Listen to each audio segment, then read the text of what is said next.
കത്തോലിക്ക സഭാ നേതൃത്വത്തെ വിമർശിച്ച അജി പുതിയ പറമ്പിൽ എന്ന താമരശ്ശേരി രൂപതയിലെ വൈദികനെ വിചാരണ ചെയ്തെന്നും അതിനായി സഭാ മതകോടതി രൂപീകരിച്ചുവെന്നുമൊക്കെ പറഞ്ഞ് പ്രചണ്ഡമായ പ്രചരണമാണ് ഇപ്പോൾ കേരളത്തിലെ ചില തൽപര കക്ഷി മാധ്യമങ്ങൾ നടത്തിക്കൊണ്ടിരിക്കുന്നത്.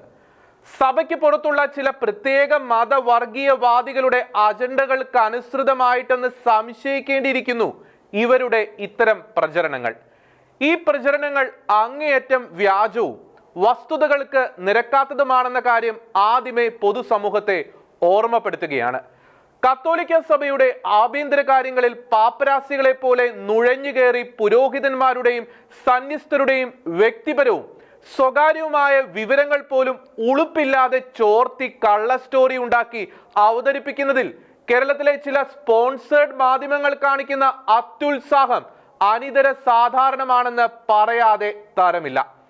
കള്ളക്കടത്തുകാരും തീവ്രവാദികളും രാഷ്ട്രീയക്കാരുടെ ഒത്താശയോടെ നാട് കൊള്ളയടിച്ചു കൊണ്ടിരിക്കുമ്പോൾ അതിനേക്കാളേറെ പ്രാധാന്യത്തോടെ സഭയുടെ ആഭ്യന്തര വിഷയങ്ങൾ പ്രൈം ടൈം ചർച്ചകളിൽ വിളമ്പി വെക്കുന്ന ഇത്തരം ഹീനമായ മാധ്യമ ശുഷ്കാന്തിക്ക് നിരവധി ഉദാഹരണങ്ങൾ പറയാനുണ്ട്. കാതോലിക്കവും കാനോനികവുമായ കുലീന നിയമങ്ങൾക്ക് അനുസൃതമായി തന്നെയാണ് പുരോഹിതന്മാരുടെയും സന്യസ്തരുടെയും രീതികളും പ്രവർത്തനങ്ങളുമെല്ലാം സഭ നിയന്ത്രിക്കുന്നത്. അതെല്ലാം രാജ്യത്തിന്റെ നിയമങ്ങൾക്ക് എതിരല്ലാത്തോടത്തോളം തിരുസഭയിലെ അംഗങ്ങൾക്ക്, പ്രത്യേകിച്ച് വൈദികർക്കും സന്യസ്തർക്കും ബാധകം തന്നെയാണ്.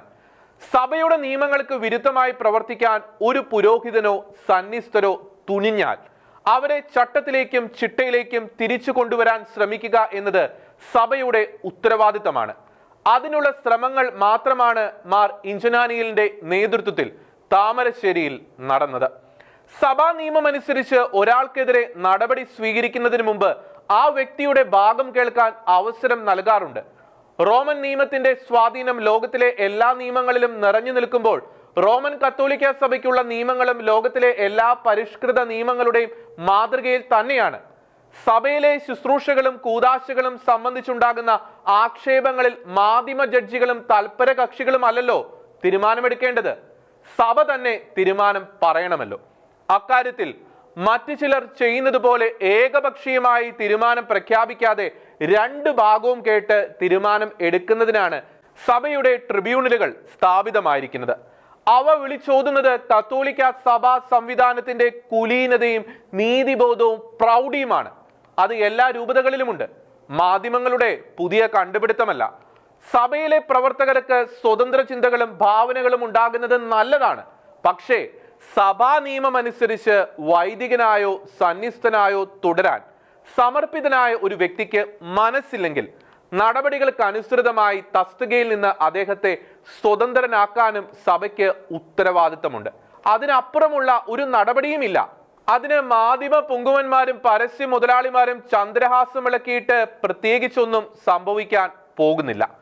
രൂപതാധ്യക്ഷനായ മെത്രാന് വിധേയപ്പെട്ട് പ്രവർത്തിക്കാൻ പ്രതിജ്ഞാബദ്ധനായ ഒരു വൈദികൻ തനിക്ക് തോന്നിയതുപോലെ ജീവിക്കാൻ തീരുമാനിച്ചാൽ മാനുഷികമായ ചിലർക്ക് അതിൽ തെറ്റ് കാണാൻ കഴിഞ്ഞെന്ന് വരില്ല. ഒരു വ്യക്തി എന്ന നിലയിൽ ചിന്തിച്ചാൽ അയാൾക്ക് അതിനുള്ള അവകാശം ഭരണഘടനാപരമായി ഉണ്ടായിരിക്കാം. ആ അവകാശം പൂർണ്ണമായി തന്നെ അംഗീകരിക്കപ്പെടണം. എന്നാൽ കത്തോലിക്ക സഭയിൽ ഒരു വൈദികൻ ആയിരിക്കുന്നിടത്തോളം ചില നിയന്ത്രണങ്ങൾ അവിടെ ബാധകമാണ്. സഭ കൊടുത്ത ഇടവകയുടെ വികാരി സ്ഥാനം ഏറ്റെടുക്കാതെയും ഒരു മുന്നറിയിപ്പുമില്ലാതെയും രൂപത വിട്ടുപോയ ഫാദർ അജി പുതിയ പറമ്പിലിന്റെ നിലപാടുകളെ കുറിച്ച് അന്വേഷിക്കേണ്ടത് താമരശ്ശേരി രൂപതയുടെ കടമയാണ്. രൂപത നിർദ്ദേശിക്കുന്ന ഉത്തരവാദിത്വമൊന്നും ഏറ്റെടുക്കാൻ കൂട്ടാക്കാതെ നീങ്ങുന്ന വൈദികനെ വഹിക്കാൻ താമരശ്ശേരി രൂപതയ്ക്ക് ചുമതലയില്ല. രണ്ട് ഭാഗവും കേട്ട് ആ വ്യക്തിയെ സഭയുടെ കൂട്ടായ്മയിലേക്ക് തിരികെ കൊണ്ടുവരാനും ആ സംവിധാനത്തിന്റെ ചട്ടക്കൂടിൽ നിൽക്കാൻ ആഗ്രഹിക്കുന്നില്ലെങ്കിൽ സ്വതന്ത്രനാക്കാനുമുള്ള സഭയിലെ ഈ സംവിധാനത്തെ ചോദ്യം ചെയ്യുന്ന വർഷങ്ങളുടെ പഴക്കവും വിവരവുമുണ്ട് എന്ന് അവകാശപ്പെടുന്ന മാധ്യമ പൊങ്കുവന്മാരോട് ഒരു ചോദ്യം: നിങ്ങളുടെ സ്ഥാപനങ്ങളിലെ നടപടിക്രമങ്ങൾ ഈ സംവിധാനത്തിന്റെ ഏഴലയത്ത് വരുമോ? മാനേജ്മെന്റിനെതിരെ ശബ്ദിച്ചവൻ നാളെ നിങ്ങളുടെ സ്ഥാപനങ്ങളിൽ കാണുമോ? ഉത്തരം തന്നിട്ട് മതി സഭയുടെ കുലീന സംവിധാനത്തിനെതിരെ കള്ളക്കഥകൾ പ്രചരിപ്പിക്കാൻ എന്ന് ഓർമ്മിപ്പിച്ചുകൊള്ളുന്നു.